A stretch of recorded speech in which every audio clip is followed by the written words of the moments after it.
حضرات و حاضرین، ہر قسم کی حمد و ثنا، وحدت، کبریائی، بڑھائی اللہ احکم الحاکمین کے لیے۔ انگنت درود و سلام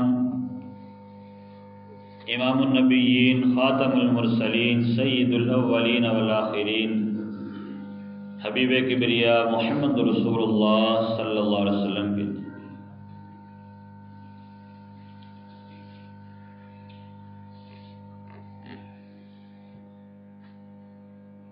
حضرات، اس دنیا میں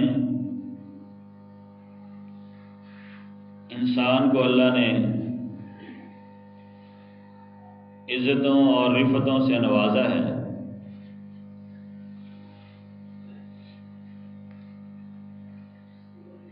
تو اس کی ایک وجہ ہے، اور یہ بات بھی ہمارے ذہن میں ہونی چاہیے کہ اس دنیا میں ہر انسان عزت والا نہیں، ہر انسان مقام اور احترام والا نہیں۔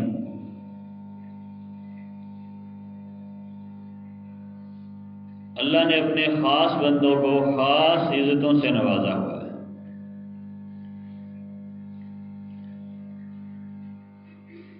اور اس عزت اور شرف کو باقی رکھنے کے لیے، برقرار رکھنے کے لیے اللہ احکم الحاکمین نے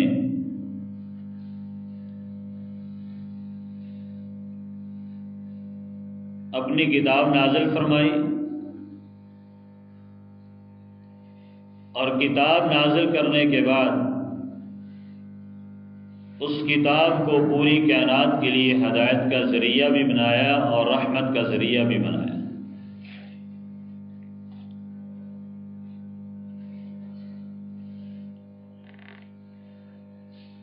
دین اسلام اس کائنات میں بہت بڑی نعمت ہے، اور جو لوگ اس نعمت سے محروم ہیں، دور ہیں، وہ دنیا و آخرت کی نعمتوں سے محروم ہیں، اور کل قیامت کے دن ان کو صرف احساس نہیں ہوگا بلکہ انجام تک بھی پہنچیں گے۔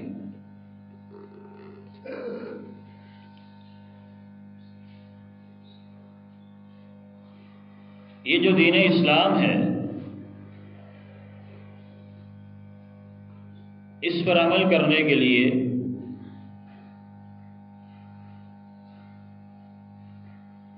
کوئی مشکلات کا انسان کو سامنا نہیں کرنا پڑتا، بس تھوڑی سی فکر ہو، سوچ ہو، غور کرے انسان، اور اپنی آخرت پر غور کرے، تو مشکل سے مشکل عمل بھی انسان کو آسان لگنے لگتا ہے۔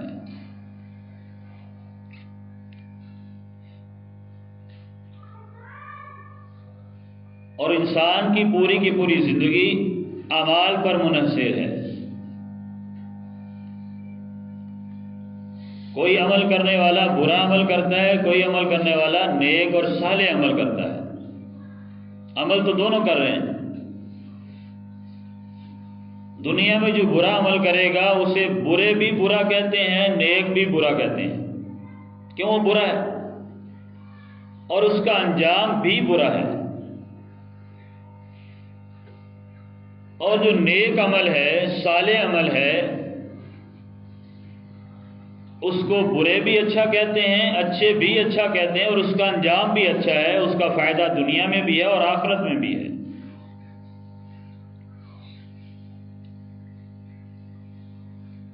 سوچنا ہم نے یہ ہے کہ یہ جو ہم زندگی اعمال والی گزار رہے ہیں،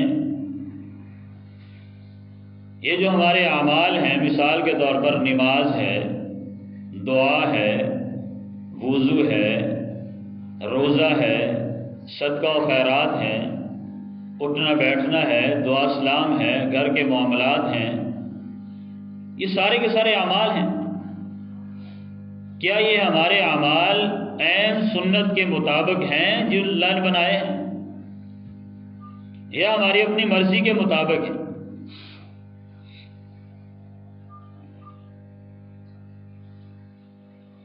اور ان اعمال کو پرکھنا، غور کرنا، دیکھنا کہ سنت کے مطابق ہیں یا نہیں، یہ بھی رب کا حکم ہے، کسی عام انسان کا نہیں۔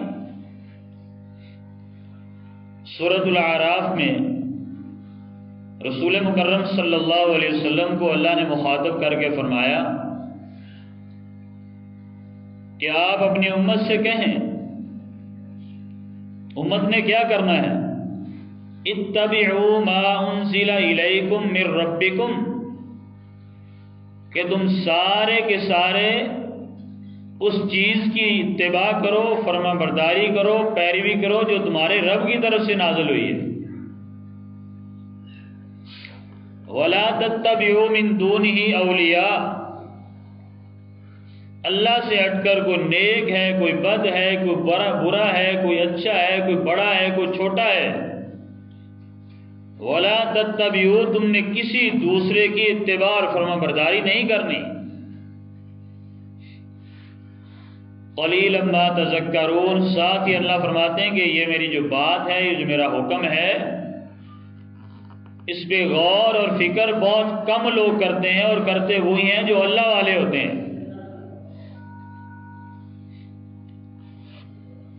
اور قرآن کی دوسری سورہ میں دوسری آیت میں اللہ فرماتے ہیں وَآمِنُوا بِمَا نُزِّلَ عَلَى مُحَمَّدٍ صلی اللہ علیہ وسلم، اللہ فرماتے ہیں ساری کی ساری کائنات، سارے کے سارے لوگ، تم نے کرنا کیا ہے؟ وَآمِنُوا، ایمان لے آؤ، کس پر؟ بِمَا نُزِّلَ عَلَى مُحَمَّدٍ، جو محمد کریم صلی اللہ علیہ وسلم پہ نازل کیا گیا ہے۔ کیوں؟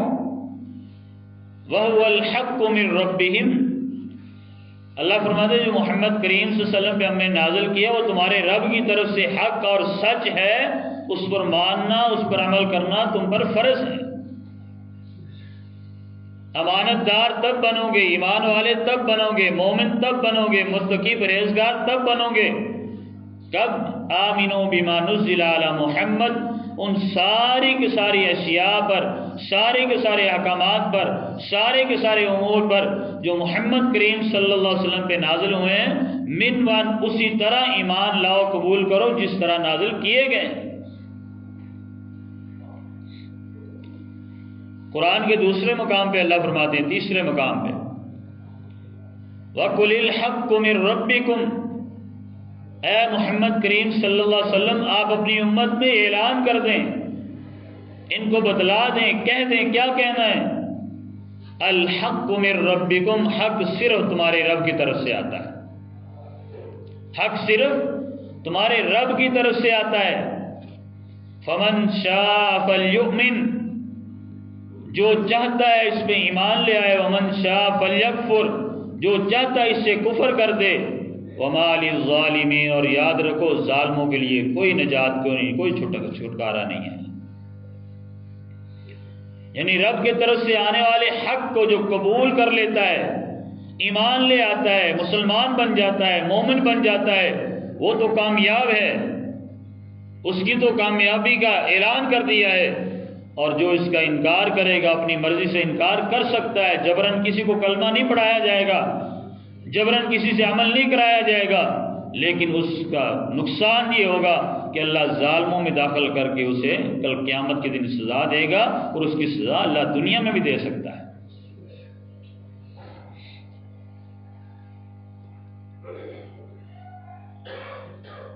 عدی بن حاتم رضی اللہ تعالی، نبی کریم صلی اللہ علیہ وسلم مسجد نبوی میں تشریف فرما ہے، قرآن کی آیت نازل ہوئی اتخذوا احبارهم ورهبانهم اربابا من دون اللہ، حضرت مکہ میں، اے محمد کریم صلی اللہ علیہ وسلم اپنی امت کو بتلا دیں کہ وہ لوگ جنہوں نے اپنے علماء کو، اپنے رہبان کو، اپنے بڑوں کو رب بنا لیا ہے، ان کا انجام بہت برا ہونے والا ہے. دنیا بھی ان کی تباہ و برباد ہو جائے گی، آخرت بھی ان کی تباہ و برباد ہو جائے گی. عدی بن حاتم رضی اللہ عنہ کھڑے ہو گئے، کہا اللہ کے نبی صلی اللہ علیہ وسلم ایک بات سمجھ نہیں آئی کہ اللہ نے قرآن نازل کیا ہے کہ وہ لوگ جنہوں نے اپنے علماء کو، اپنے بڑوں کو رب بنا لیا ہے، ان کا انجام تو بہت برا ہوگا. اور یہ جو آیت ہے یہ یہودیوں اور عیسائیوں کے بارے میں ہے. اللہ کے نبی صلی اللہ علیہ وسلم میرا سوال یہ ہے کہ میں یہودی بھی رہا ہوں، عیسائیت میں بھی رہا ہوں، میں نے تورات بھی پڑھی ہے، زبور بھی پڑھی ہے، انجیل بھی میں نے دیکھی ہے، لیکن مجھے اس بات کی سمجھ نہیں آئی کہ ہم نے تو کبھی اپنے بڑوں کو رب نہیں بنایا تھا.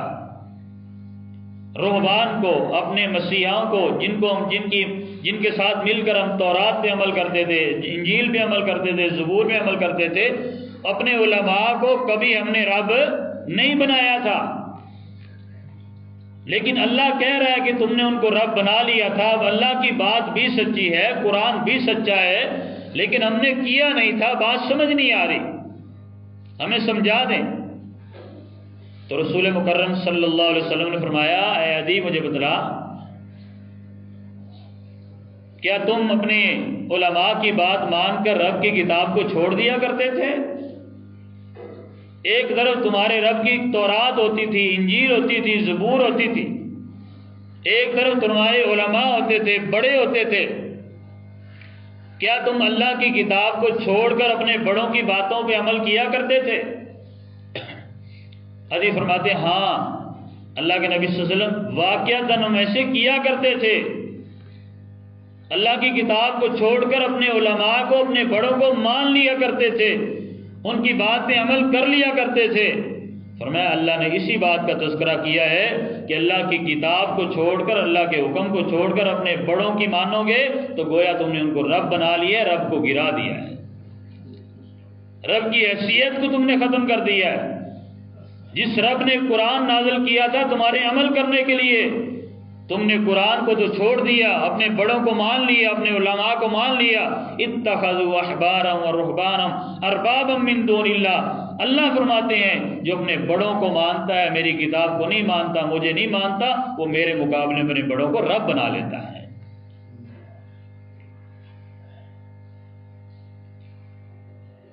پھر غور کیجئے، آج کچھ ہمارا معاملہ بھی اس طرح ہے.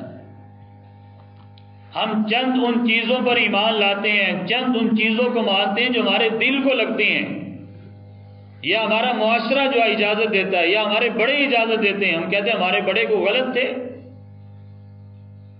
یہ جملہ آج کا نہیں ہے، یہ نوح علیہ السلام کی تبلیغ سے بات شروع ہوئی ہے.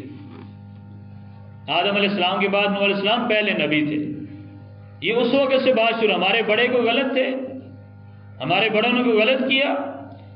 ایمان کیسے لانا ہے، کیوں لانا ہے؟ صحیح بخاری کے اندر واقعہ موجود ہے. نبی کریم صلی اللہ علیہ وسلم مدینے سے باہر یہودیوں کی ایک منڈی لگتی تھی، جس طرح ہمارے ہاں جمعہ بازار ہوتا ہے، دوار بازار ہوتا ہے، جانوروں کی منڈی لگتی تھی. نبی کریم صلی اللہ علیہ وسلم گئے، ایک یہودی سے اونٹ پسند آیا، بڑا پیارا اونٹ تھا. آپ صلی اللہ علیہ وسلم کو پسند آ گیا. فرمایا یہودی اس کی کتنی قیمت ہے؟ جتنی قیمت طے ہوئی تھی. فرمایا تھوڑی دیر ٹھہرو، اونٹ مجھے دے دو، میں اپنے گھر میں جاتا ہوں، اونٹ وہاں باندھ کے آ کے پیسے لا کے تجھے دے دیتا ہوں. اس نے کہا ٹھیک ہے. اور یہودی تو یہودی ہوتا ہے، ہم تو ان کو فالو کرتے ہیں، ان کے پیچھے چلتے ہیں، لیکن وہ ہمیں معاف، جو نبی کریم صلی اللہ علیہ وسلم کو معاف نہیں کر رہے ہمیں معاف کریں گے؟ وہ ہمارے کچھ لگتے ہیں، وہ ہم سارا ان کو مان لیں، وہ ہمارا ایک امر بھی، ایک حکم بھی ماننے کے لیے راضی نہیں ہے. اسے موقع مل گیا. نبی کریم صلی اللہ علیہ وسلم جب گئے تو اس نے بازار میں شور ڈال دیا. اس نے کہا یار لوگوں سنو، یہ محمد صلی اللہ علیہ وسلم جو اپنے آپ کو آخری نبی کہتے ہیں، آپ اپنے آپ کو آخری رسول کہتے ہیں، نعوذ باللہ اس نے میرے ساتھ دھوکہ کر لیا ہے. اس نے میرے ساتھ دھوکہ کر لیا ہے، میرے قیمت طے کی نہیں، طے کیے بغیر ہی اونٹ لے کے چلا گیا ہے، میرا ساتھ دو، اس کے خلاف کھڑے ہو جاؤ۔ اب بازار ہے، بازار میں تو لوگ تماشا ہی زیادہ ہوتے ہیں، بات کو ختم کرنے والے کم ہوتے ہیں، پھر بازار بھی یہود و نصارہ کا ہو، پھر آقا علیہ السلام کے خلاف مہم ہو، تو کون سا یہودی پیچھے رہے گا؟ شور مچ گیا۔ تھوڑی دیر بعد نبی کریم صلی اللہ علیہ وسلم آئے، آقا علیہ السلام نے اپنے ہاتھوں میں پیسے پکڑے ہوئے ہیں، فرمایا یہودی یہ تیرے پیسے۔ جب آگے آئے تو ماجرا ہی اور ہے، یہودیوں نے شور مچایا ہوا ہے کہ آپ نے اونٹ چوری کیا ہے، آپ نے قیمت طے بغیر کیے ہی اونٹ لے گئے ہیں۔ فرمایا او لوگو، یہودیو، میں محمد ہوں۔ میں کون ہوں؟ محمد ہوں۔ ساری کائنات میری گواہی دیتی، میں نے کبھی جھوٹ نہیں بولا، میں نے کبھی کسی سے فراڈ نہیں کیا، میں نے کبھی کسی کو دھوکہ نہیں دیا۔ یہودی کہتے ہیں ہمیں کیسے تصدیق ہو کہ آپ نے جھوٹ نہیں بولا، ہمیں کیسے پتہ چلے کہ آپ نے یہ کیا ہے؟ کوئی گواہ لے کے آؤ، کوئی گواہ لے کے آؤ، آپ کی کوئی گواہی دینے والا ہو، پھر ہم مانیں گے، ورنہ آپ کی بات ہم نہیں مانتے۔ اب نبی کریم صلی اللہ علیہ وسلم کھڑے ہیں، ایک طرف یہودی ہیں۔ جب آپ صلی اللہ علیہ وسلم سودا طے کر رہے تھے کوئی بندہ پاس تھا ہی نہیں، ایک وہ یہودی تھا، ایک نبی صلی اللہ علیہ وسلم تھے۔ اب آقا علیہ السلام کس کو گواہ بنائیں جب پاس ہے ہی کوئی نہیں، گواہ کس کو بنائیں؟ اب معاملہ تو بڑا عجیب ہے۔ امام بخاری رحمہ اللہ واقعہ نقل کرنے کے بعد کہتے ہیں سنو لوگو، ایمان اس طرح لے کر آنا ہے۔ ساتھ کھڑے صحابی دور سے چلتے آ رہے ہیں، خزیمہ بن ثابت رضی اللہ تعالی، انہوں نے ہاتھ کھڑا کیا، کہتے یہودیو خبردار، سن لو میری بات، اللہ کی قسم محمد کریم صلی اللہ علیہ وسلم نے اتنی قیمت طے کی تھی جتنی دینے کے لیے آئے ہیں۔ قسم اٹھا کے کہتے ہیں میں گواہی دیتا ہوں میرے رب کی قسم کہ نبی کریم صلی اللہ علیہ وسلم نے اتنی قیمت طے کی تھی جتنی آپ صلی اللہ علیہ وسلم دے رہے ہیں، کہہ رہے ہیں۔ اب یہودی کیا کہہ رہے تھے؟ کوئی گواہ لے کر آؤ۔ اب گواہ آیا، بات ختم ہوگی، بازار ختم ہو گیا۔ آقا علیہ السلام پیسے دے کر چلے گئے۔ جب سارے لوگ گئے تو خزیمہ بن ثابت رضی اللہ تعالیٰ سے آقا نے فرمایا خزیمہ تو میرے پاس موجود ہی نہیں تھا، اور تو نے قسم بھی اللہ کی اٹھا دی ہے، موجود بھی پاس نہیں تھا۔ سنو، ہم مسلمان ہیں، بڑے بڑے دعوے کرتے ہیں، عاشقی رسول میں جان بھی قربان ہے، پتہ نہیں کیا کچھ قربان کرتے ہیں، لیکن جب ایمان کی باری آتی تو ڈول جاتے ہیں۔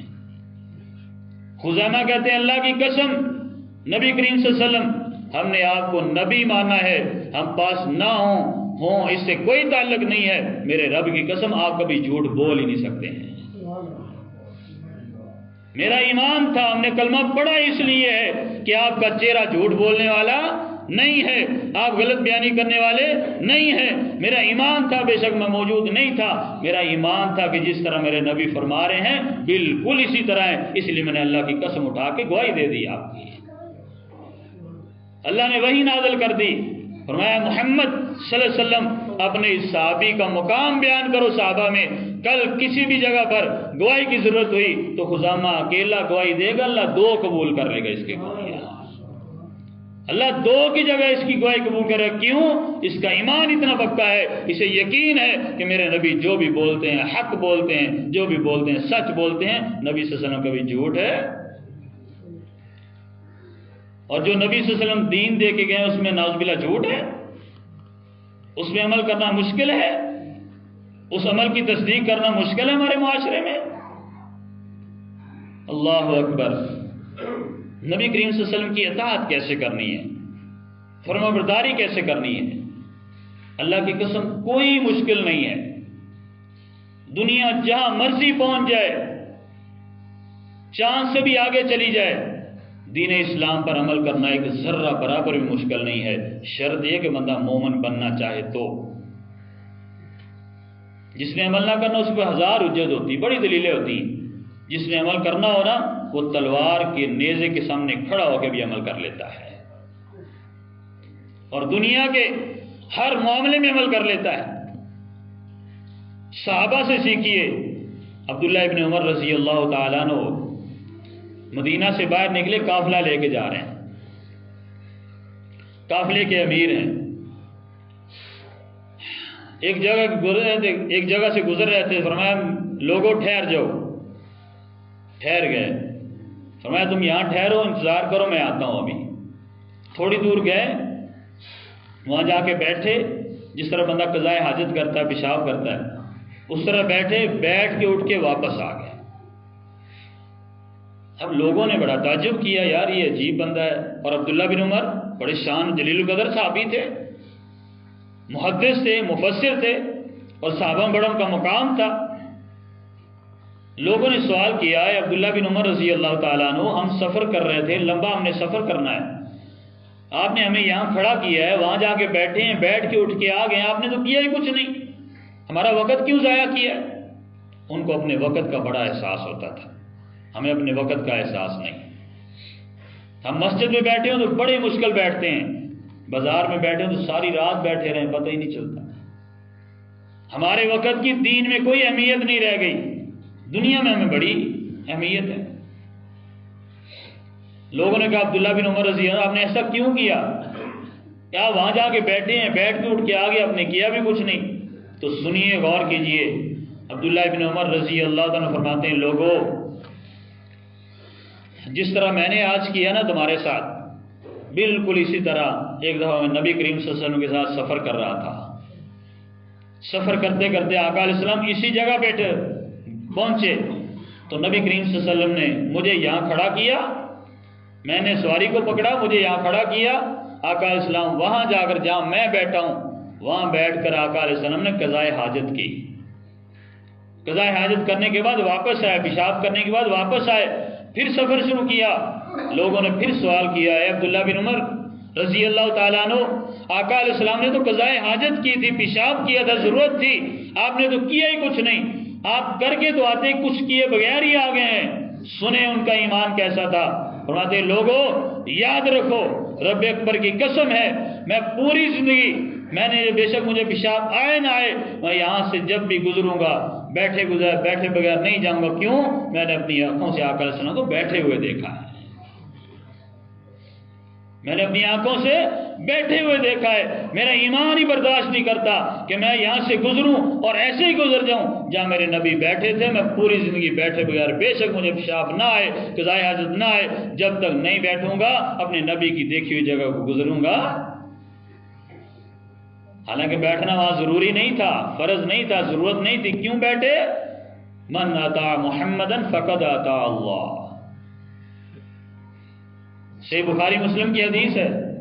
آقا علیہ السلام فرمایا لوگو من اطاع محمد صلی اللہ علیہ وسلم، تم میں جو بھی میری یعنی محمد کریم صلی اللہ علیہ وسلم کی اتباع اور فرمانبرداری کرے گا، فقد اطاع اللہ، اس نے کس کی اتباع کی ہے؟ اللہ رب العزت کی اتباع اور فرمانبرداری کی ہے۔ ومن عصا محمدًا، اور جس انسان نے بھی نبی کریم صلی اللہ علیہ وسلم کی مخالفت کی ہے، فرمانبرداری نہیں کی، فقد عصى اللہ، اس نے کس کی نافرمانی کی ہے؟ اللہ رب العزت کی نافرمانی کی ہے۔ اور اگلے لفظ کیا فرمائے؟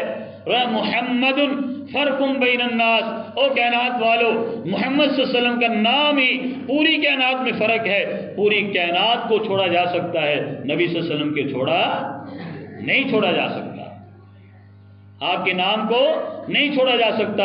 ساری کائنات غلط ہو سکتی ہے، سارے کے سارے اولیاء غلط ہو سکتے ہیں، والدین غلط ہو سکتے ہیں، ساری کائنات غلط ہو سکتی، کون غلط نہیں ہو سکتا؟ محمد فرق بین الناس۔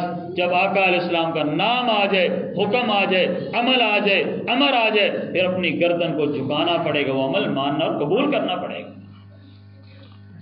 کس طرح قبول کرنا پڑے گا پتہ ہے؟ آج ہم اتنے دین پہ عمل کرتے ہیں جتنی ہماری خواہشات پوری ہوتی ہیں۔ آج ہم نے اپنی خواہشات کو رب کے سامنے کھڑا کر دیا ہے، رب کے قرآن کے سامنے کھڑا کر دیا ہے، اللہ کے فرمان کے سامنے کھڑا کر دیا ہے۔ ہم کہتے ہیں بڑے متقی پرہیزگار مومن بنے ہوئے ہیں، شاید ہم صحیح معنی میں مسلمان بھی ابھی نہیں بنے ہیں۔ جلیبیب رضی اللہ تعالیٰ عنہ، ایمان کن کی طرح لانا ہے؟ فَإِنْ آمَنُوا بِمِثْلِ مَا آمَنْتُمْ بِهِ فَقَدِ اهْتَدَوْا، صحابہ جیسا ایمان لانا ہے۔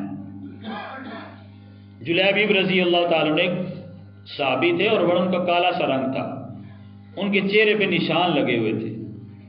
آقا علیہ السلام مسجد نبوی میں بیٹھے ہیں، دیکھا کہ جلیبیب جوان لڑکا ہے، صحابی ہے، فرمایا جلیبیب نکاح کیوں نہیں کرتے؟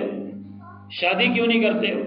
جس طرح ہمارے یہاں بھی مسائل ہوتے ہیں، بچہ بھی پڑھے گا، پھر پڑھنے کے بعد مکان بنائے گا، پھر نوکری لگے گی، فلاں فلاں کرے گا، پھر اس کی شادی کریں گے، اس وقت تک وہ معاشرے میں جو کچھ مرضی کرتا رہے، اس کا فکر ہی کسی کو نہیں ہے۔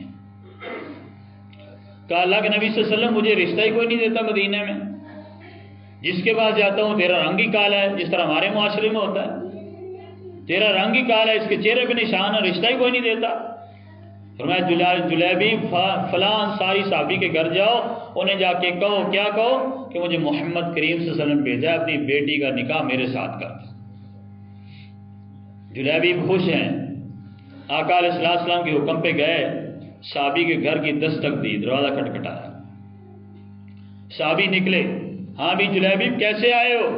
اور معاشرے میں، ہمارے یہاں معاشرے میں ہوتا ہے نا، کوئی بندہ مشہور، یار فلاں بندہ کالا ہے، وہ گھر میں عورتوں کو بھی پتہ ہوتا ہے کہ نہیں ہوتا؟ معاشرے میں فلاں بندے کا رنگ بڑا کالا ہے، یا فلاں بندہ کوئی مشہور ہوتا ہے کسی نہ کسی چیز میں، تو گھر میں عورتوں کو بھی پتہ ہوتا ہے۔ جب صحابی آئے جلیبیب تو ہاں بھی کیسے آئے ہو؟ اللہ کے نبی صلی اللہ علیہ وسلم نے بھیجا ہے، اپنی بیٹی کا نکاح میرے ساتھ کر دو، رشتہ مجھے دے دو۔ اب باپ ہے، بیٹی کو بڑی خوبصورت ہے، انصاری خاندان ہے، جلیبیب کو دیکھتے ہیں، اپنی بیٹی کو دیکھتے ہیں، کہتا ہے ٹھہرو میں تجھے بتاتا ہوں۔ دروازے پہ کھڑے ہیں جلیبیب، گھر جاتے ہیں، گھر جا کے اپنی بیوی سے کہتے ہیں وہ جلیبیب، کہتی ہیں ہاں وہی جلیبیب۔ پتہ ہوتا ہے نا بعض لوگوں کا، جس طرح میں نے عرض کیا، اچھا وہ کالے رنگ والا، وہ جس کے چہرے پہ نشان ہے، ہاں کیا کیوں آیا ہے؟ کہا اللہ کے نبی صلی اللہ علیہ وسلم نے فرمایا ہے کہ اپنی بیٹی کا نکاح اس کے ساتھ کر دو۔ اب باپ بھی پریشان ہے، ماں بھی پریشان ہے، اور بھیجا نبی صلی اللہ علیہ وسلم نے ہے کہ اپنی بیٹی کا نکاح اس کے ساتھ کرنا ہے۔ بیوی کہتی ہے اللہ کے بندے، نبی کریم صلی اللہ علیہ وسلم کے پاس جا کے معذرت کر لے۔ آپ صلی اللہ علیہ وسلم نے کہا کبھی کوئی جھگڑا کیا ہمارے ساتھ؟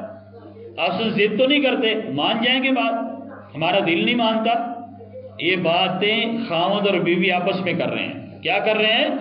بیوی کیا کہہ رہی ہے کہ نبی کریم صلی اللہ علیہ وسلم کو جا کے کہہ دو کہ ہمارا دل نہیں کرتا، ہم رشتہ نہیں کرنا چاہتے، آپ صلی اللہ علیہ وسلم مان جائیں گے۔ یہ مکالمہ چل رہا ہے آپس میں، بیٹی پیچھے سے سن رہی ہے۔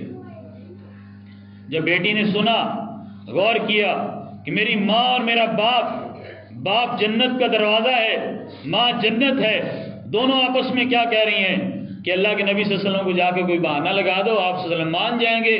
کہتی امی اور ابو ٹھہرو، بات سنو، کیا کہہ رہے ہو؟ یہ معاملہ ہے، کس کے بارے میں؟ جلیبیب کے بارے میں۔ کہتی اللہ کی قسم جلیبیب کا رنگ کالا ہے۔ ہم نے سنا نا کہ بلال کا رنگ کالا تھا، ان کا ان سے بھی زیادہ کالا مفسرین نے لکھا ہے، ان کا رنگ ان سے بھی زیادہ تبدیل تھا۔ کہتی اللہ کی قسم تم کہتے جلیبیب کا رنگ کالا ہے، اس کے چہرے پہ نشان لگے ہوئے ہیں، اور تم کہتے کوئی رشتہ نہیں دینا، جا کے کوئی بہانہ لگا لو۔ تم جلیبیب کو نہ دیکھو، بھیجنے والے کو دیکھو، بھیجا کس نے ہے۔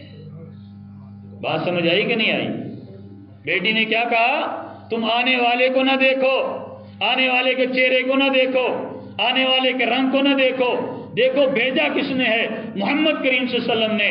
اللہ کی قسم میرا رب مجھے کبھی ضائع نہیں کرے گا، میرا رب مجھے کبھی ضائع نہیں کرے گا، میرا رشتہ اس کے ساتھ کر دو، مجھے قبول ہے۔ کیوں؟ وہ نہیں، اس کو بھیجنے والا قبول ہے، جس کو اللہ نے نبی بنایا ہے۔ اللہ اپنے نبی کو ضائع نہیں کرتا، میرا رب مجھے بھی کبھی ضائع نہیں کرے گا۔ اب بیٹے کو، باپ کو بھی سمجھ آ گئی، ماں کو بھی سمجھ آ گئی، ہم کتنی بڑی غلطی کر رہے تھے۔ آقا علیہ السلام نے مہمان بھیجا ہے، ہم بہانے تلاش کر رہے تھے۔ وہ صحابی چلا نبی کریم صلی اللہ علیہ وسلم کے پاس جا کے سارا واقعہ خود ہی بیان کر دیا۔ کہا اللہ کے نبی صلی اللہ علیہ وسلم مجھ سے اور میری بیوی سے بہت بڑی غلطی ہو گئی، ہم آپ کی بات کی حیل و حجت تلاش کرتے رہے جس طرح ہم کرتے ہیں۔ اللہ کے نبی صلی اللہ علیہ وسلم میری بیٹی نے ہمیں سمجھا دیا ہے۔ یہاں سے ایک بات اور بھی سمجھ آتی ہے، والد بھی غلطی کر سکتا ہے کہ نہیں کر سکتا؟ ماں بھی غلطی کر سکتی ہے، اور اس بات پہ اڑ نہیں جانا چاہیے میں تو والد ہوں، میں تو غلطی کر ہی نہیں سکتا، ماں ہوں میں تو نہیں۔ غلطی ہر کسی سے ہو جاتی ہے، غلطی مان لینا یہ بڑی بات ہو جاتی ہے۔ غلطی پہ اڑنا کوئی کمال نہیں ہے، کوئی بہادری نہیں ہے، غلطی قبول کر کے اپنی اصلاح کر لینا یہ سب سے بڑی بہادری ہے۔ خود جا کے انصاری صاحب نے سارا بھی بتا دیا، اللہ کے نبی صلی اللہ علیہ وسلم یہ ہم نے کیا ہے، یہ ہم سے غلطی ہوئی ہے، یہ ہماری بیٹی نے ہماری اصلاح کی ہے۔ اللہ کی قسم نبی صلی اللہ علیہ وسلم نے ہاتھوں کو اٹھا دیا کہ اللہ وہ میری بیٹی جس نے میرے حکم کو دیکھا ہے، جس نے میرے چہرے کو دیکھا ہے، جس نے اپنے ہونے والے خاوند کے چہرے کو نہیں دیکھا، اس کے رنگ کو نہیں دیکھا، معاشرے کو نہیں دیکھا، لوگوں کو نہیں دیکھا۔ آج تو لوگوں میں کھا جاتے ہیں، اچھا اس طرح کا رشتہ کر لیا ہے، ایسے لوگوں کے ساتھ رشتہ کر لیا ہے، اس نے کسی کو نہیں دیکھا۔ نبی صلی اللہ علیہ وسلم نے ہاتھ اٹھایا، اللہ اتنا رزق عطا فرما، اتنا راضی ہو جا جتنا تیری شان کے لائق ہے۔ نبی کریم صلی اللہ علیہ وسلم کے صحابی بیان فرماتے ہیں، آقا علیہ السلام دنیا سے چلے گئے، وہ لڑکی جس نے آقا علیہ السلام کے پیغام کو قبول کیا تھا، فرمایا مدینہ میں سب سے زیادہ صدقہ و خیرات وہی کیا کرتی تھی۔ وجہ کیا تھی؟ من اتا محمدا فقد اتا اللہ ومن عصى محمدا فقد عصى اللہ، محمد فرق بین الناس۔ اللہ کی قسم، نبی کریم صلی اللہ علیہ وسلم کی حدیث کے سامنے، آپ کی بات کے سامنے، قرآن کے سامنے چھوڑنا پڑے تو ساری کائنات کو چھوڑ دیں، والدین کو چھوڑنا پڑے چھوڑ دیں، بیوی احباب سے جو کچھ چھوڑنا پڑتا ہے چھوڑ دیں، رب کی بات کو نہ چھوڑیں، کل قیامت کے دن بھی فائدہ ہوگا، دنیا میں بھی کامیابی ہوگی۔ ایک حدیث سنا کے اپنی بات کو ختم کرتا ہوں۔ آقا علیہ السلام کی نافرمانی کرنے کا پتہ کتنا بڑا نقصان ہے۔ نبی کریم صلی اللہ علیہ وسلم گزر رہے تھے، ایک آدمی بائیں ہاتھ سے کھانا کھا رہا، فرمایا وہ اللہ کے بندے، قل سم اللہ بیمینک، دائیں ہاتھ سے کھانا کھا اور اب بسم اللہ پڑھ کے کھا۔ تو آگے سے پتا کیا کہتا ہے؟ اس نے جھوٹ بولا، کہتا ہے میرا دائیں ہاتھ تو منہ کی طرف اٹھتا ہی نہیں ہے۔ فرمایا اگر تو جس طرح کہہ رہا ہے اگر اسی طرح ہے تو اگر تو جھوٹ بولتا ہے تو اللہ کرے تیرا ہاتھ اٹھے ہی نہ۔ کائنات نے دیکھا وہ پوری زندگی اپنا دائیں ہاتھ منہ کو نہیں لگا سکا۔ وجہ ومن عصى محمدا فقد عصى اللہ، اس نے نبی کریم صلی اللہ علیہ وسلم کی مخالفت کی تھی، بات نہیں مانی تھی، اللہ نے اسے دنیا کے لیے عبرت کا نشان بنا کے رکھ دیا ہے۔ تو آ جائیں، سارے کا سارا دین آقا علیہ السلام سے ثابت ہے، قرآن بھی ہمارے پاس موجود ہے، آقا علیہ السلام کا فرمان بھی موجود ہے، اس کے باوجود بھی اگر دین پہ کوئی عمل نہیں کرتا، آقا علیہ السلام کی سنت پہ عمل نہیں کرتا۔ سنت کس چیز کو کہتے ہیں؟